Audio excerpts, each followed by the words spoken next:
Good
morning, good afternoon, ladies and gentlemen. Welcome to this online event where we're going to be talking about the growth opportunities in the Spanish renewable hydrogen market. Welcome, everyone. I would like, first of all, to invite everybody in the audience to please use the chat on the right-hand side to introduce yourselves, your company, and also where you're joining from. And allow me to introduce myself. My name is Belén Gallego. I am the CEO of ATA Insights, and I'm going to be the moderator for this great panel today. We have a lot in store. I think you are going to be learning today a lot. Despite the many challenges laying ahead, the Spanish companies are investing a lot of money to move fast and position themselves as leaders in the renewable hydrogen space. And several large hydrogen projects and hydrogen hubs are moving quickly in the commercial stage. And in this webinar, we're going to look into current commercial hydrogen projects and the growth opportunities in the market as well. So just to tell you a little bit about how this is going to work today, I'm not going to be the person who is going to be talking to you here about hydrogen in Spain. I have 4 experts that are going to be talking today to you. One of them is going to join a little bit later, had an issue with flights. But I'm going to allow you to meet 3 of the experts right now so that you know them and you can get to know them a little better if you don't already. So I'd like to ask in the first place, Aina, please, if you can introduce yourselves so people can get to know you a little better. Hello, good morning. I am Aina Calafat. Right now I'm participating in an exciting European project related to green hydrogen. So my experience has always been related to the renewable energy as a consultant. Thank you. Thank you very much, Aina, and welcome. Next, I would like to ask Maria to please introduce yourself. Yes, hello everyone. I'm Maria Deryugina. I'm Hydrogen Product Intelligence Manager in Repsol Hydrogen Division, and I'm in charge of mostly regulation and all this impact on our strategy. So happy to share our views later. Thank you very much. Great. Next, I'd like to ask Jean-Christophe, please to introduce yourself. Oh, we cannot hear you. Can you take the mute of your... Yeah, perfect. Yes. Thank you, Belén. Good morning, everyone. My name is Jean-Christophe Lanoix. I'm a French national, and I'm Associate Director with HInicio, which is a global hydrogen consulting company. I've been with HInicio for the last 15 years. I joined in 2007. I'm a trained engineer, and I basically spent 15 years as a consultant working for a very wide range of clients in the hydrogen sector. Now it happened to me. Look at that. Thank you, Jean-Christophe, very much for that introduction. And as I said earlier, Philippe is going to join us a little bit later. He just had a change of flight, and you'll get to meet him later. He's also someone who's been in the industry for a while. For me, it's important that we have this webinar because even though I think at the moment, probably Spain is one of the countries with the most renewable resource in the European continent, at least, I think we know little about how much is happening at the European level. So I think it's important, that we get to grasp a little bit better what the projects that are going ahead. And there is been a lot of movement, a lot of investment for the companies, and I think it's also time for a little bit of like talking about it in the European context. So first, I'd like to invite Aina to please be preparing your presentation, because that's the first presentation you're going to hear. You're going to hear a total of 4 short presentations. They'll go into detail about different projects, okay? And after that, we're going to have a little bit of time for sort of Q&A and a little bit of discussion. Your questions, please don't send them via the chat. Send them via the Q&A box at the bottom so that we can properly manage them and they're easier to ask, you know, and also to respond by the speakers when I ask you that. And other than that, just to remind you that we are recording this session, so you are going to be able to watch it again if you like, and also check the materials for yourself. And usually the speakers put their contacts out there in case you're interested in investing in their projects, because, you know, we're always happy with investments. So Aina, if you want to go ahead and take your mute off and share your screen, that'd be great.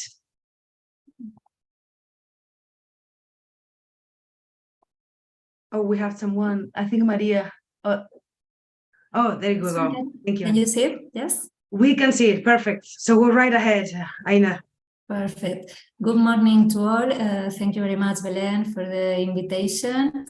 I am currently the manager of the company Power to Green Hydrogen Mallorca. This is a company whose main partners are Acciona Energía and Enagas Renovables, with the same participation as well the government of Spain with through the IDAE and CEMEX. So our company is part of a multidisciplinary consortium created to achieve the objectives of this Green Highland project that aims to deploy a fully functioning hydrogen ecosystem in the island of Mallorca, turning the island into Europe's first hydrogen hub in the south. So this will be achieved by producing green hydrogen from solar energy and delivering it to the end users, such transport, industry and energy sectors, including gas grid injection for green heat and power local end use. So why the island of Mallorca? As you know, the islands are highly dependent on energy. So the option of green hydrogen is key for its decarbonization and for its energy security. So Mallorca, there are available resources, a high visibility applications due to the tourism, and there is an existing gas network infrastructure, a need to reindustrialize the island, and full political and financial support from the regional and national government. So the overall approach of the Green Highland is based on the integration of 6 deployment sites on the island of Mallorca. So they will include 2 sites in the municipality of Lloseta, that will be the hydrogen plant, and a PV plant of 8.5 megawatts in Lloseta, and an end user that will be in the same town, that will be the sport facilities of the town hall of Lloseta. And the second spot will be in Palma, with 2 buildings that will install 2 fuel cells for heat and power supply, a refueling station that will provide the fuel for buses and passengers vehicles with hydrogen fuel cells. And finally, the last will be an hydroduct, the first one in Spain, that will inject the gas blended with to the main natural gas grid of the island. So the intention is to facilitate full integration and operational interconnectivity of all these sites. This is a demonstration project, so the activities will take place with the following scheme that now I will try to explain you. In the blue color, you can see the scope of the company Power to Green Hydrogen Mallorca. So located in Lloseta, at a cement plant site owned by CEMEX, this site integrates the hydrogen production through electrolysis, and the power for this electrolyzer is supplied by a solar power plant that will produce this energy we can ensure that it comes from renewable resources. That's why we can call it the green hydrogen. So these plants are already constructed. One is on site in Lloseta as a self-consumption type, and the other one is 20 kilometers from the Lloseta in another town called Petra. And it's through a power purchase agreement that will provide the rest of the energy that the electrolyzer needs. So the electrolyzer chosen is a PEM type, so a proton exchange membrane technology, as its environmental impact is drastically reduced when compared to an alkaline electrolyzer, which, as you know, requires a chemical solution. This electrolyzer was received and installed at plant on December 2021, and the first green hydrogen molecules have been produced already at the plant. The electrolyzer is fed with water from a well located in the Lloseta's facilities. This water is stored in a water tank, and from there it enters to the electrolyzer, where it is passed through several filters and processes, including reverse osmosis, to obtain a water as clean as possible and with a very low conductivity. This water is circulated by the stacks of the PEM cells, and that with the electricity are able to divide the water into the hydrogen and the oxygen. The hydrogen obtained is dried and pressurized until it reaches the 30 bars, and then is compressed and stored. The oxygen is not pressurized yet and is vented to the atmosphere, as we are studying its valorization. So we already have the hydrogen, and this will go to a compression stage in the same plant, and will be compressed up to 300 bars and will be stored in a tube trailers. So that the distribution infrastructure of this hub of hydrogen will consist in a virtual pipeline of trucks and these tube trailers that will distribute the hydrogen through the region, through the island. And plus hydrogen hydroduct, that is a pylon hydrogen dedicated, that will be the first in Spain, and it will be 3 kilometers length. And with this infrastructure, we will distribute all this green hydrogen to the end users. There is 3 types of end users. The first one will be these fuel cells. 2 will be in buildings for heat and power supply. One, as I told you, in the sports facilities of the town hall of Lloseta. And the second one will be in a hotel of the chain Iberostar in Palma Bay. And the third one will be in the port facilities of Palma in the new ferry station. That this one will only provide of electricity energy. The second type will be through a refueling station that we will build in the facilities of the town hall municipal transport of Palma, and will provide the hydrogen to a fleet of cars and vans for car rental purposes and distribution companies, and to 5 buses that will be running into the Palma city. At the end, the rest of the production, because this plant will be able to produce 300 tons of hydrogen, the half of them will be injected in this hydroduct that will blend the hydrogen in a 2% proportion in the natural gas network that will spread around the island this hydrogen, in order to meet and reach the industrial, commercial, and domestic applications. Well, we just plan to start this commercial activity in January with the arrival of the first hydrogen fuel cell bus, and increase production as the rest of the consumers join in the coming year. So we can affirm that green hydrogen is already a reality, and we hope to be able to get the first data on this deployment shortly. So thank you for your attention. Thank you very much, Aina, for coming to tell us about this pioneering project, and very interesting, I think, to most people out there. It's very pioneering in Europe. So thank you very much. I'm going to ask you to stop sharing. Oh, perfect. Thank you. Next, I'd like to invite Maria to please share your screen and give your presentation. And actually, Aina's done really well with time. So I'm proud of you guys if you keep going this way. So yeah, Maria, go for it. Just, sorry, a reminder, the questions, please through the Q&A box. Thank you. Go right ahead, Maria. Okay, hello everyone again. Okay, I would like to share the opportunities that we visualize from Repsol in the renewable hydrogen market. Well, first of all, I think everybody's agreed that the growth opportunities in this market is backed by energy transition and all the evolution of the European Union regulation on this in the sense. And so market is really expecting and is experiencing a strong growth.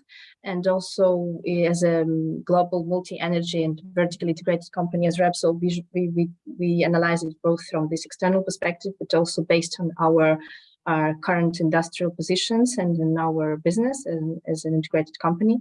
And so I think that this we can leverage on these positions to foster the development, to integrate the development of renewable hydrogen in our businesses. And specifically in this scheme, in this slide, you can see that well, we pursue the development of renewable production portfolio, and we have several targets in our strategic plan in the coming years. Also, as an industrial consumer, we have our refineries and petrochemical complexes in the Iberian Peninsula, where we already consume hydrogen. And in Spain, Repsol is one of the main hydrogen consumers, representing around 70% of the national demand in 21. So we can integrate this renewable hydrogen in our consumption. And then we have the strategic target to produce renewable hydrogen 0.5 gigawatt by 25 and almost 2 gigawatt by 2030. These figures are also under review because you know that the context is evolving, and with the repower plan there are even higher targets in the EU, so we are also reviewing these figures. And then we also leverage another part of the supply chain, which is the distribution of the hydrogen. We're targeting 14 hydrogen refueling stations by 2026, and also the distribution of low carbon fuels, hydrogen, but also its derivatives, and even synthetic fuels in the range of mobility users. Okay, so where we're developing these projects and what's our approach?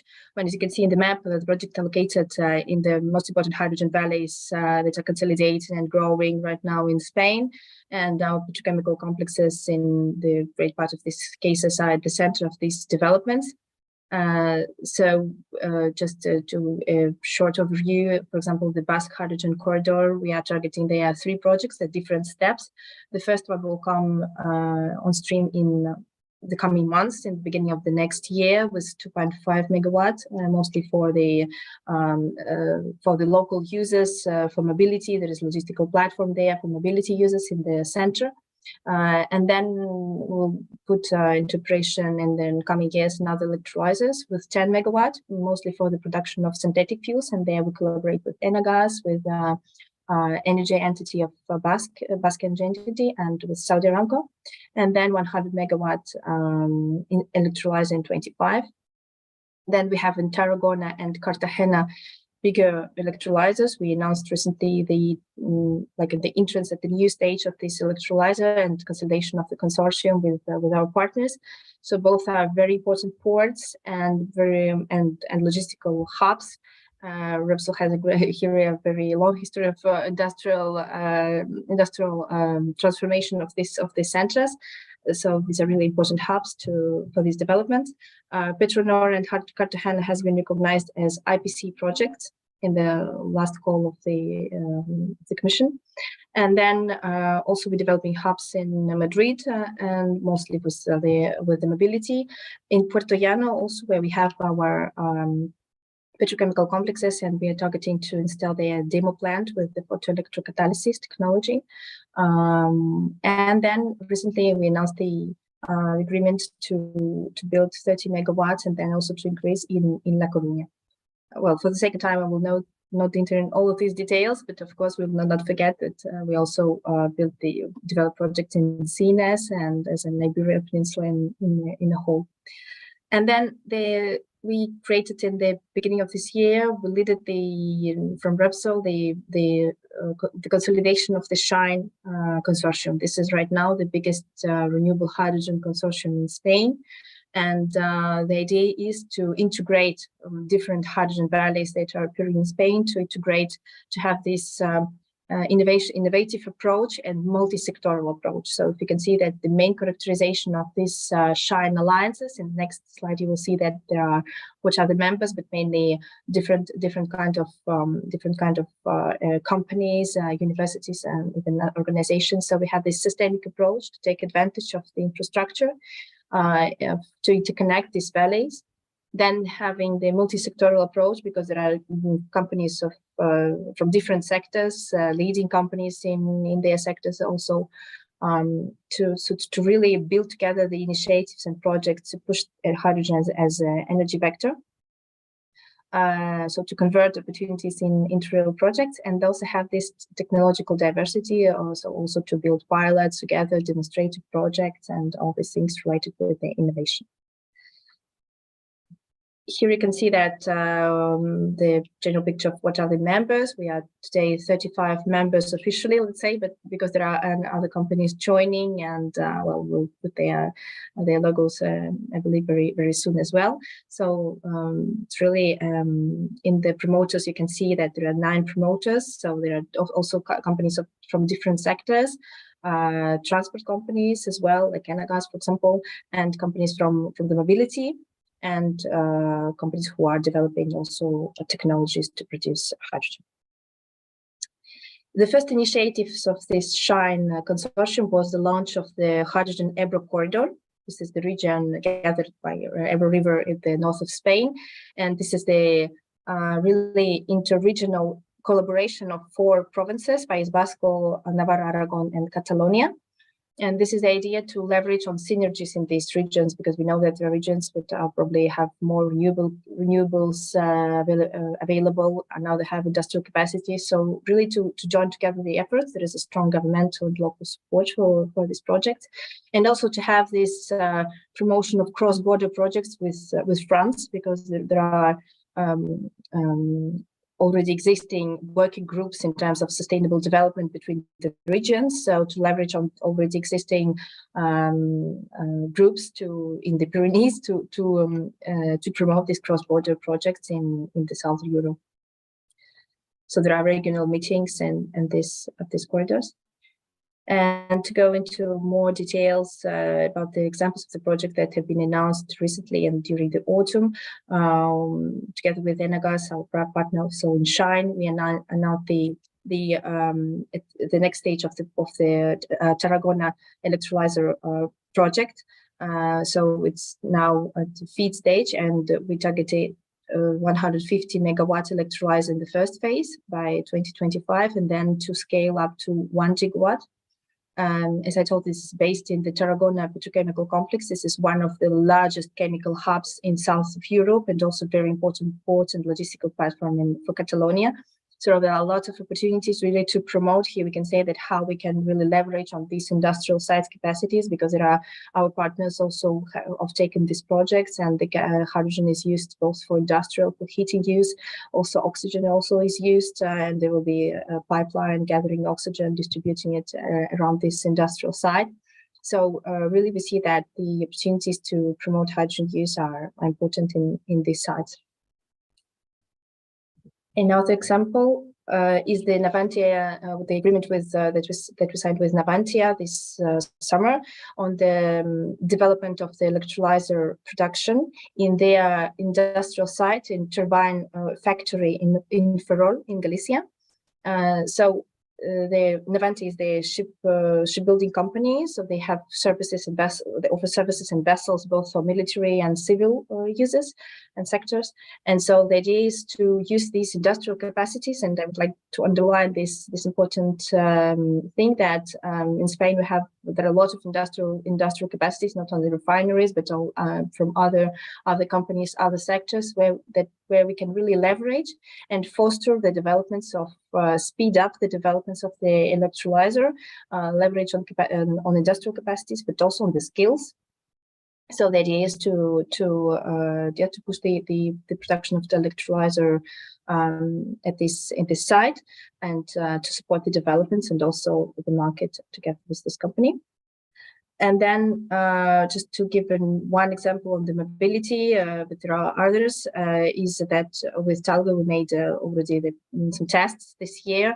Talgo is the manufacturer of the train, and they are visualizing to put into operation the dual train, both powered with hydrogen, so it will have a fuel cell, and also with the catenary.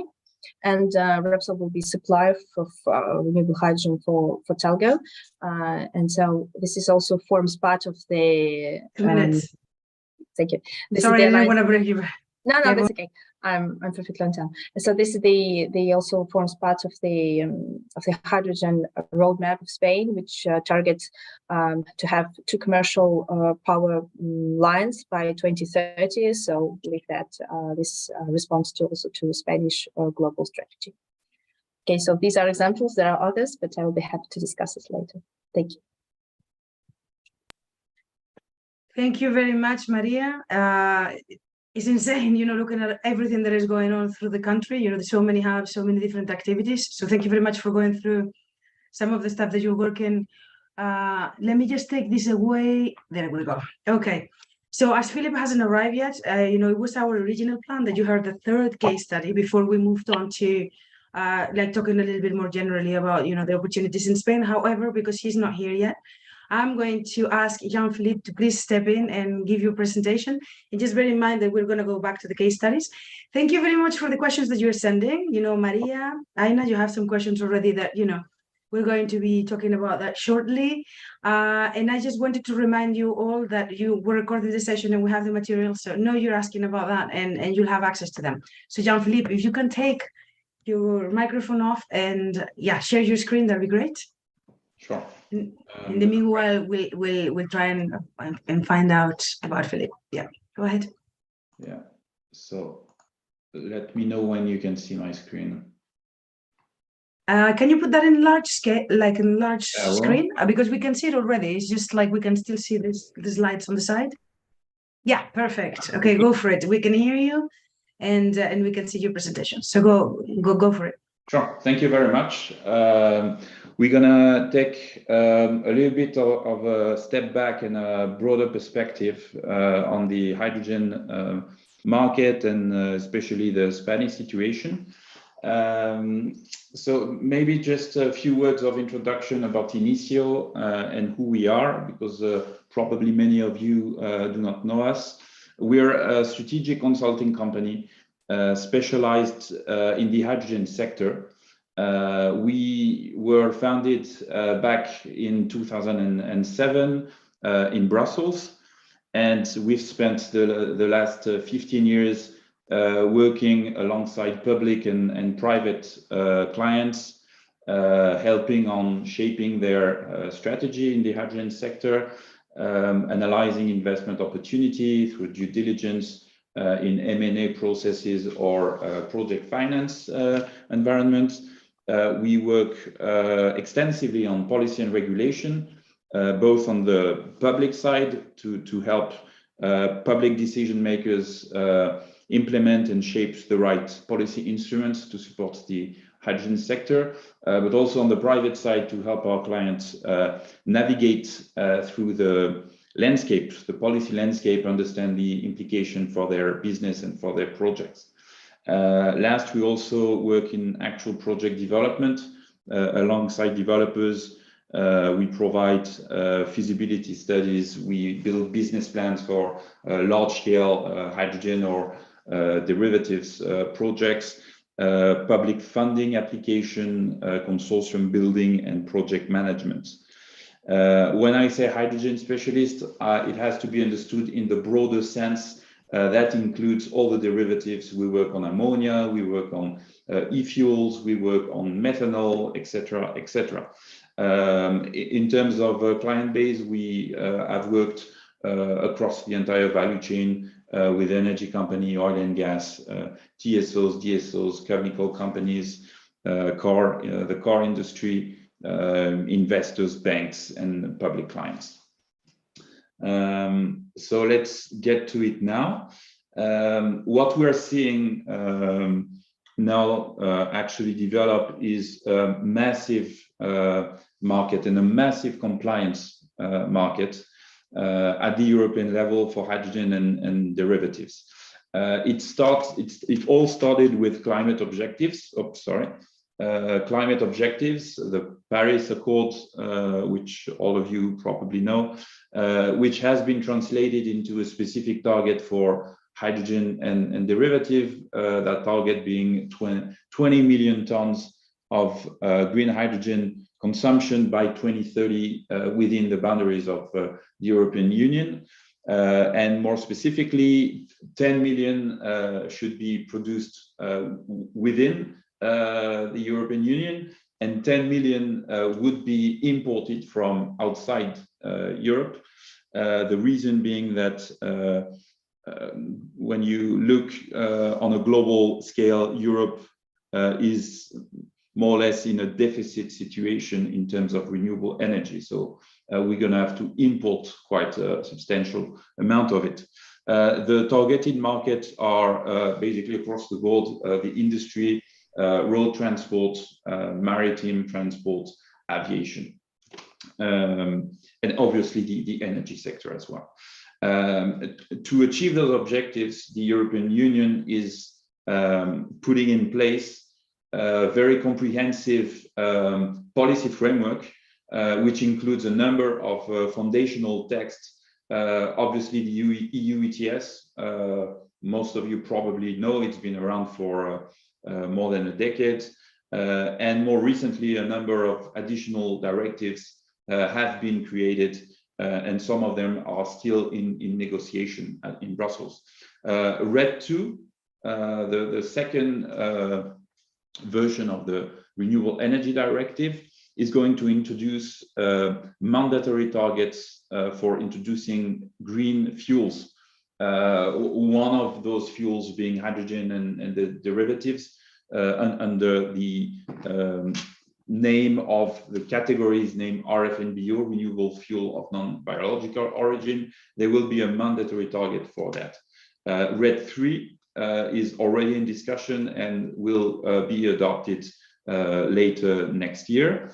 CBAM is a mechanism that introduces a carbon tax when we import products from outside Europe to make sure that there is no unfair competition with European greener product, so to say. And then you have two directives that will be targeting transport, the maritime sector, which will have to limit its CO2 intensity, and aviation as well, with targets for SAF, Sustainable Aviation Fuel, and ESAF, which are sustainable aviation fuel made from renewables, renewable electricity. So those directives are going to create a very particular type of market. It will be, and it is already, a compliance market. And to comply, the players will have to follow a number of rules, very strict rules, to make sure the product is eligible. Additionality, it has to be done from additional renewables, temporal correlation, geographic correlation, as well as several criteria in terms of CO2 saving. So in this context, quite a massive amount of projects are being developed worldwide. The European regulation is one of the primary drivers for that. On the other side of the Atlantic, very structural regulation are being implemented as well in the US by the Biden administration under the IRA, with a specific support for hydrogen production, very substantial. So that's also a very important driver behind these project pipelines.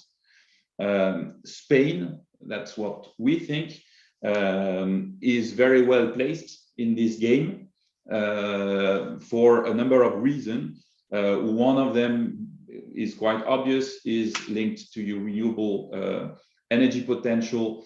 You have a massive amount of cheap solar and cheap wind. And what you can see on the right-hand side is a comparison of ammonia, green ammonia production costs across a number of countries, the usual suspect for hydrogen export: Chile, the Middle East, Brazil, Australia. You also have a comparison with Northern Europe that use wind. And you see that Spain is very well placed in the back. I mean, you are able to compete with the cheapest countries for hydrogen export under different forms, ammonia or e-fuels or other, thanks to your huge cheap renewable potential. Obviously, if you want to export, you need to have export infrastructure. And here again, you can leverage existing infrastructure. You have a number of industrial ports that was mentioned earlier in one of the presentation. A number of ports that have natural gas, liquefied natural gas terminal that can be either expanded or retrofitted. You also have a natural gas. If you want to export hydrogen in gaseous form, you need to have pipelines. Here you can either retrofit natural gas. 2 minutes. Sure. Sorry. Yeah.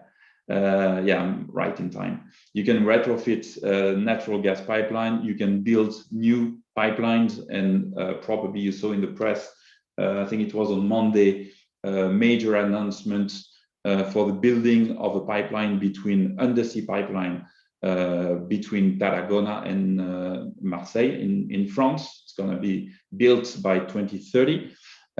So all of this infrastructure is necessary, and it's going to contribute to, we think, making Spain a primary exporter of green hydrogen to Europe. So quick wrap up, what are the key takeaways from my presentation? First of all, as I said, a huge compliance market is about to emerge in Europe for hydrogen derivatives. And the rules specifically, well, it's very strict in terms of sourcing of electricity, what's not green. The rules are very much in favor of Spain, okay, because you do have a competitive advantage in terms of renewable energy.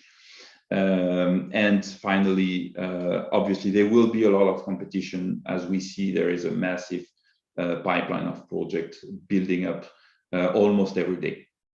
Thank you very much for your attention. Thank you very much, Jean-Christophe. I mean, I love the way that you put in numbers, things that we already knew, some of them anyway, but I'd love to see. Actually, I didn't think we were quite so close to the UAE and to Chile in terms of how competitive our ammonia can be. So like that has been like a pleasant surprise for me. I'm definitely going to be quoting you on that. So now we're lucky enough that we have Philippe with us. Philippe, hello, everyone. You're still at T4. That's right, I'm still at T4, the yellow one, yes. I think so. I can see your background there. Thank you very much for joining. You know, I know you had some difficulties with flight. So can you share your presentation? Is your internet good enough, or shall we share it from our side? I think it's safer if you share it. Right. Can I have either Valeria or Lucia? Can you guys share Philippe's presentations just to make sure that? And we're gonna try and get through your presentation without losing connection, hopefully. And in the meanwhile, I wanted to remind people that you're being quite shy with questions. I mean, yes, Maria and Aina have been answering your questions, and some of them have been answered, but you can do better. You can send some more. We have some from YouTube as well. So here we go, Philippe. Okay, so Thank you. Apologies for shuffling the agendas, and I sure hope that hydrogen will travel from Spain to France much faster than I did today. So I'm going to speak about how we, Phynix, see the growth opportunity in Spain for hydrogen. Phynix is a company that has been incepted 2 years ago. We can move to the next slide. And we are developing a number of projects. One that the construction is going to start actually next month, a 10 megawatt PEM electrolyzer production in the south of Madrid, 150 kilometers away. I'll speak in details about that one. We are today working on a pipeline of 1.7 gigawatts, most of that being located in Spain. I would say 300 megawatt located in France. This is basically based on a number of visions, but the one that Jean-Christophe pointed out, which is the competitive access cost to renewable energy coming from photovoltaic or wind in Spain, and other aspect I will address regarding the attractiveness of Spain. In terms of market, we are focusing on industrial, heat and transport as output segments. And when we speak about industrial heat, our strategy is to work towards injection of hydrogen in the gas transport infrastructure, as Jean-Christophe pointed out, and then transferring the decarbonized value of the hydrogen as an energy vector through guarantees of origin for renewable gas, as the framework is being defined in Europe. We are studying, of course, the other sectors, potentially synthetic fuels, but from a strategic point of view, at this point in time, we're focusing on industrial heat and transport, namely mobility in around cities for zero emission areas, and also heavy logistic transport intercities and throughout the highways network of Europe. Okay, so if I move to the next one, just a very quick point about us. We are targeting to be a vertically integrated green hydrogen producer, meaning we also invest in renewable electricity producing assets, being PV or winds, mostly PV, nearby our plants, but also in project that we can secure PPA from or direct PPA from as well, both in Spain and in France. But again, we're mostly focused in Spain. We have a number of investors. You see the logos. We have raised quite a significant amount of money in the past 2 years. We are right now in the second round of raising private placement. So I'm not going to bug you with that. The most important thing for us is one of the next slide, and then I'll go into the projects and comment on the attractiveness of Spain market. One of the things that puts us apart is that we are coming from the customers.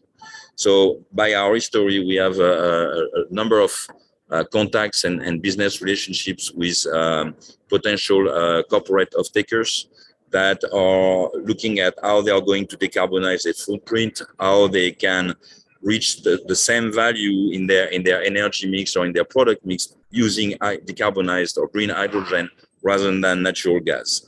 And again, through either using thermal energy from the hydrogen or the mobility power from the hydrogen.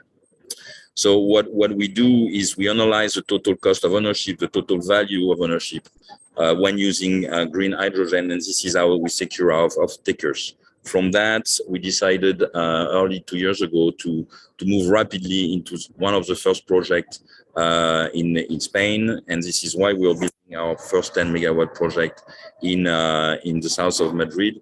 That project, and we can skip the team. I mean, skip the next slide. You'll see that we are a nice bunch of people, very experienced. Trust me on that. And we are focusing on multimodal local projects, which is a Vitale one that is in south of Madrid, and then much larger plant, central plant, that will inject into the transport infrastructure, as I said before. So if we move to the next slide, which is the Vitale project, as I said, it's 150 kilometers south of Madrid. It's a 10 megawatt PEM with some storage, and it has a multimodal approach, which means that we can dispatch trailers from that plant to some hydrogen refueling station that are going to be installed around Madrid to serve furgonetas or taxis, but also buses and some larger vehicles.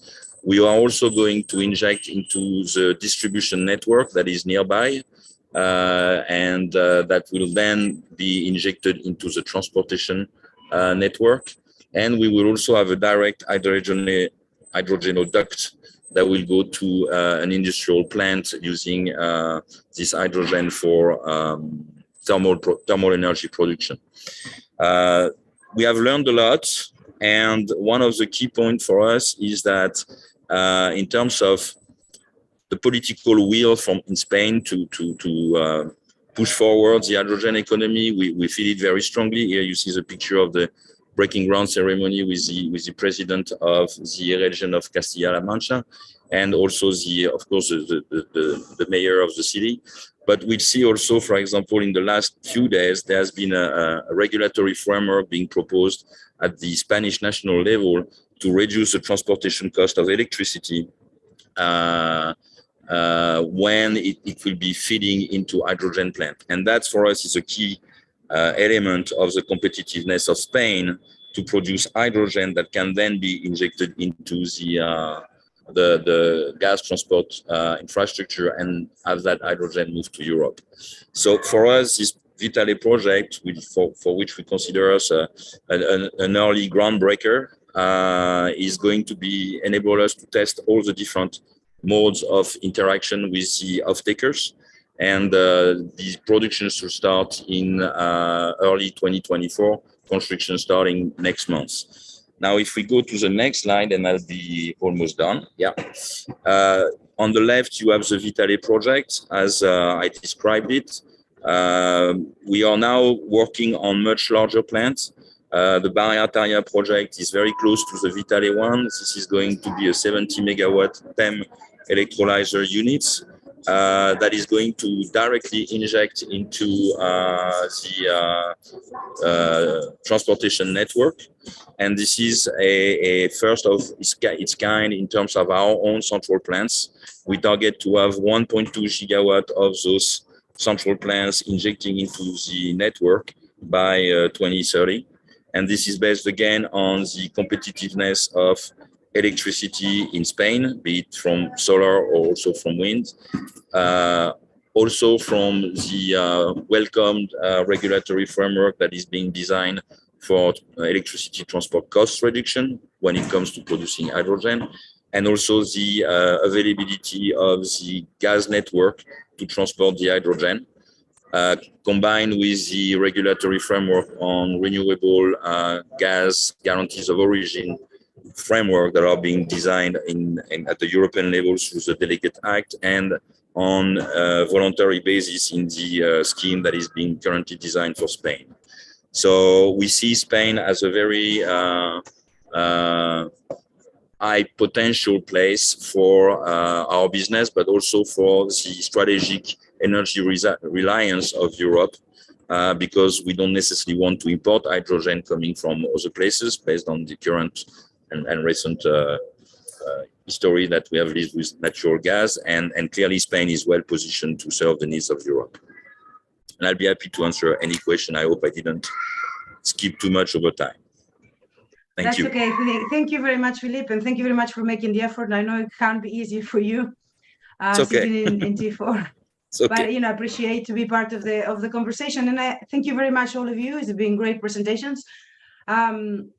I'm delighted to see, that there's a lot of actual investment in concrete steps, concrete projects, and it's not hearsay or talk, because sometimes you read the newspapers and you think there is just one announcement after another, but actually there is very solid projects that are going ahead with very solid companies. I think this is great to see. And I just love Jean-Christophe's what you showed us, essentially the data that you have. So we have some questions here, but before we start with some questions, I wanted to ask you a personal question that I have. I think, in Europe, we've been talking about hydrogen for a few years now, at least. There's been a lot of European money fueling, especially research and, piloted projects. However, now we're kind of like in the big kids table, you know, and the IRA has come in and is coming with a subsidy, a very strong subsidy, as well as like stackable investment tax credits. I think this question is mostly for you, Jean-Christophe, but of course I'm opening it up. Maria, Aina, and Philippe, you too. I think the thing is we've been in this, you know, in this inertia for a while. So we already, as a market, we're ahead of the American market. But this is a big curveball that is coming our way, and I have a feeling that it might arrest our development a little bit because the interest is going to be refocusing in the US to a certain extent. So I just wanted to hear your opinions as to how, one, what do you think is going to happen and how much, I don't know, capacity, if you like, is going to be taken, redirected to the American market, like being the first question. And the second, what can we do about it, or what can our regulators do about it? And I leave you there, you know, an opportunity for pitching. So Jean-Christophe, do you want to get us started? I mean, I think the questions we need to talk about, you know, we can't avoid them much longer, really. Yeah, I think it's a very good question, and it's a very hot one. It is true that, well, two very different approaches in Europe. We have created, as I said, a compliance market. We are mandating end consumers to consume certain types of green products, and in the US they're subsidizing production and quite heavily. I think it's like $3 per kilogram of green hydrogen, with very different definitions of green hydrogen, by the way. We working as HInicio, I was going to say it's clean hydrogen, like low carbon hydrogen. It's very important. Nuclear is a massive part of that. In setting those standards, we're also working in Europe on warranties of origin, so we were very well aware of the differences.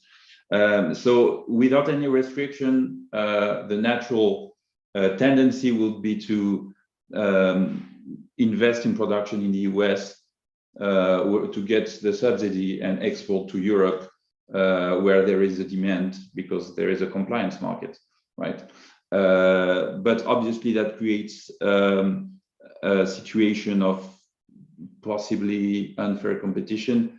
And I think it was a few days ago when I can't remember if it was Macron or the president, Ursula von der Leyen, discussed about this specific topic with Biden. So we see already that is something that can escalate to the World Trade Organization, for instance. So I don't know what's going to come out of that discussion, but this is a risk. I think you identified a real risk, but I think it's been taken care of. So the question is, but would that even be considered green hydrogen? I'm not really sure that Americans need any help consuming that hydrogen, by the way. But would I even consider it green hydrogen? I don't think under European it would be considered. So why would it come over here? I don't know. For me, I don't see so much the demand side. What I see is all of the investment going in that direction, all of the electrolyzers, all of a sudden, just focusing on the American market, you know. Yeah, I see more like that supply chain. Yeah, if they follow the American standards, it's not compliant with the European standards. If they want to, and that's, by the way, that's true for the US as it is true for any other exporting country. If they want to sell their products in Europe, they have to follow the rules defined by the RED II criteria, additionality, correlation, etc.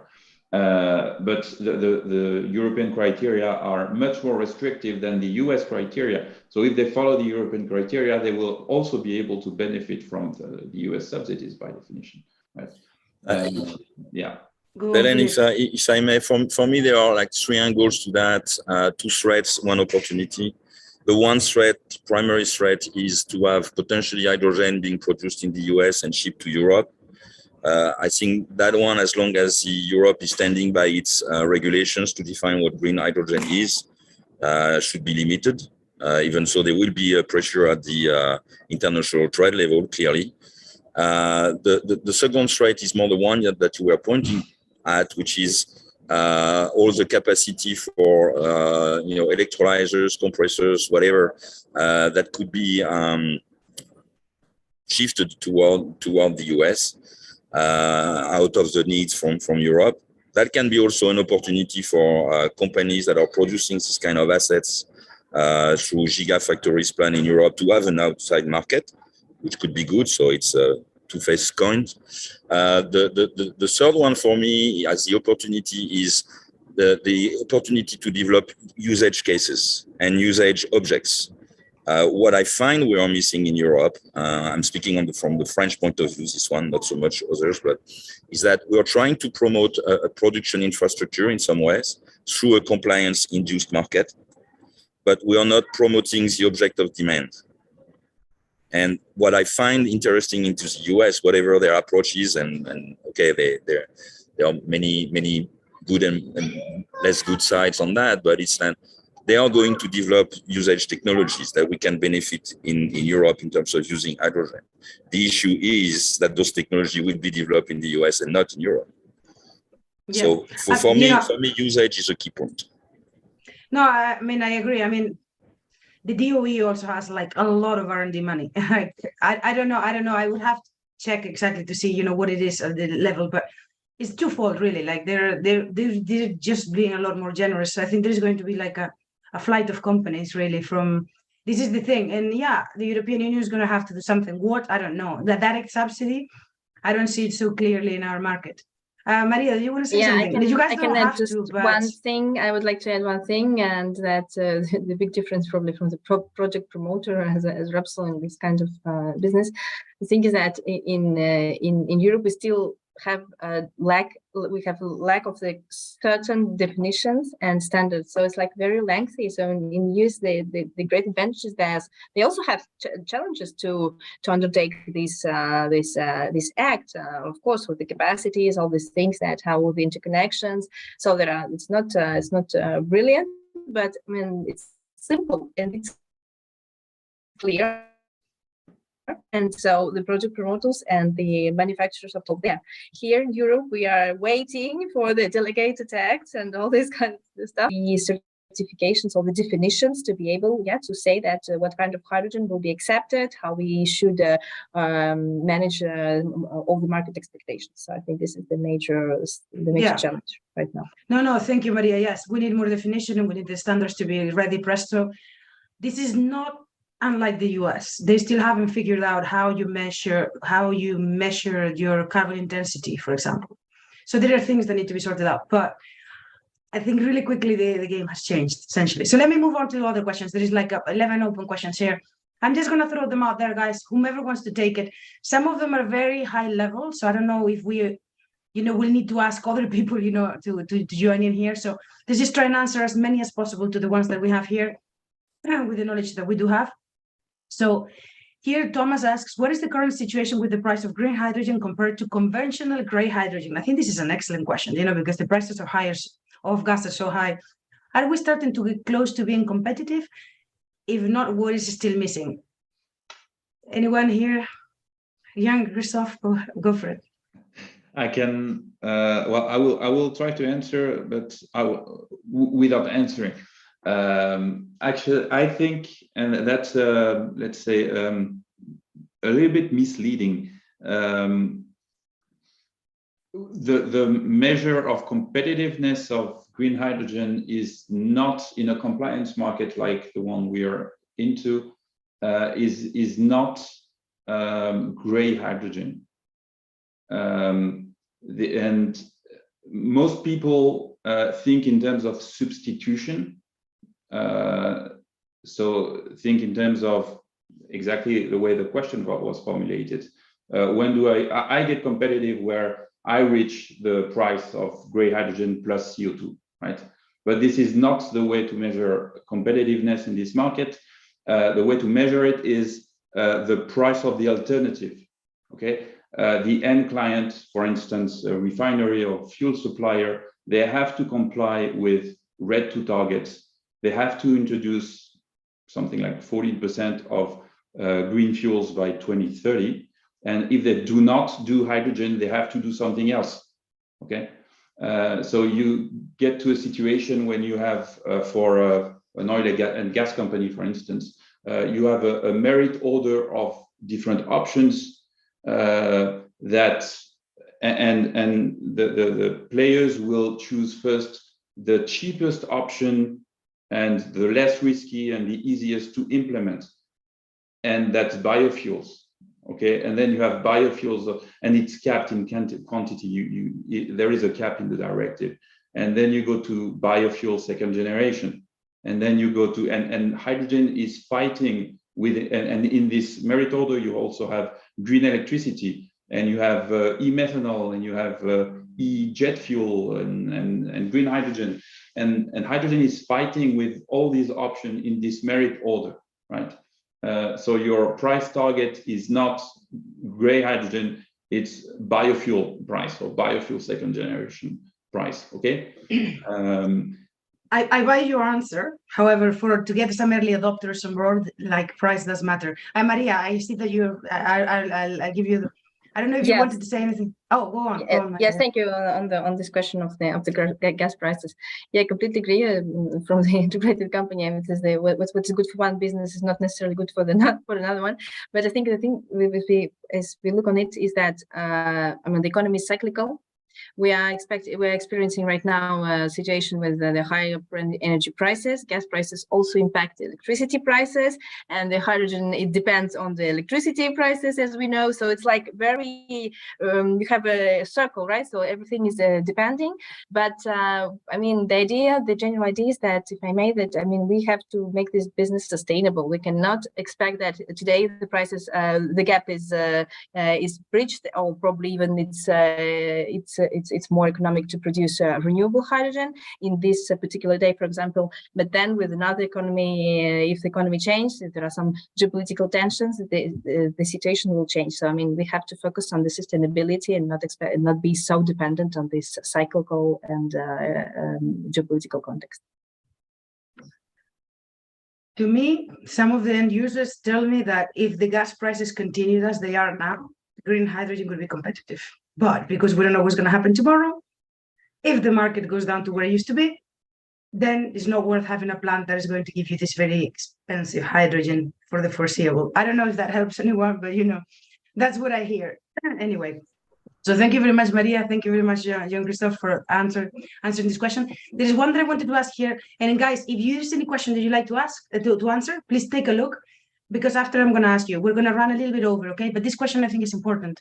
Someone is asking here, Francisco is asking, how, at what level has to be the LCOE of solar PV to be at a stage where, you know, renewable hydrogen commercial production in Spain would be competitive? Is it 3 cents, 4 cents, 2 cents? Do we have like a range at least that you guys can give me?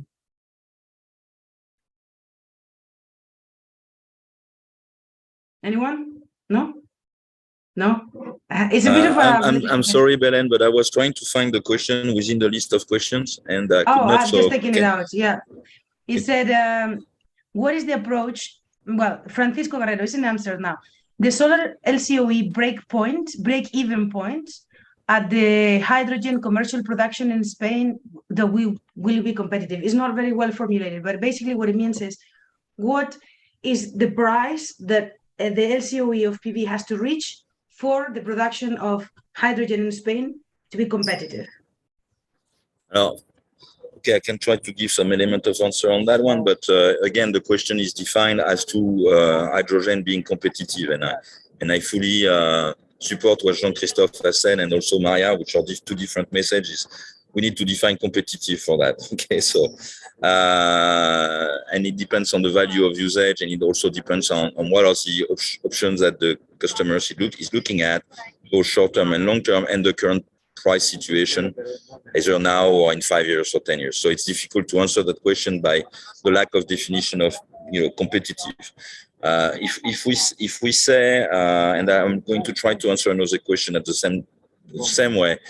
If we say we need a hydrogen cost price of 2.5 euros per kilo to be competitive on logistics fleets, for example. So I'm addressing another question as well. If we take into account, you know, the scale effect, the technology cost reduction associated with the learning curve, and if we take then also the capacities of PV production and wind production in Southern Europe forward, we do expect to be able to reach that point in 2030, 2035. I know 5 years is not great as a margin of error, but this is clearly reachable. Now that means a number of things needs to take place. Technology improvement, okay, scale effect on the production of electrolyzers, so gigafactories are great. Then maybe some technology shift also in using different catalysts in the electrolyzers, and also the regulatory framework of reducing the cost for electricity transport for hydrogen production. But this is reachable in the time frame of 2030, 2035, in our views, okay? If Maria or Jean-Christophe or anyone else think different, I'm interested in knowing that, okay? Now I'm finalizing the answer to the logistic question. What we are missing to get that started right now is not necessarily the cost, because there are early promoters of hydrogen-based mobility in the users, in the transporters. What we are missing right now are the trucks. And I'm going back to the usage. In most cases, what we need are large number enough of usage objects that we can put on the market, to promote the use and fill in the loop of I have capacity production, I have usage capacity. That's in my point what we are missing, much more than the intrinsic cost competitiveness that we can see now because of the blip in gas costs.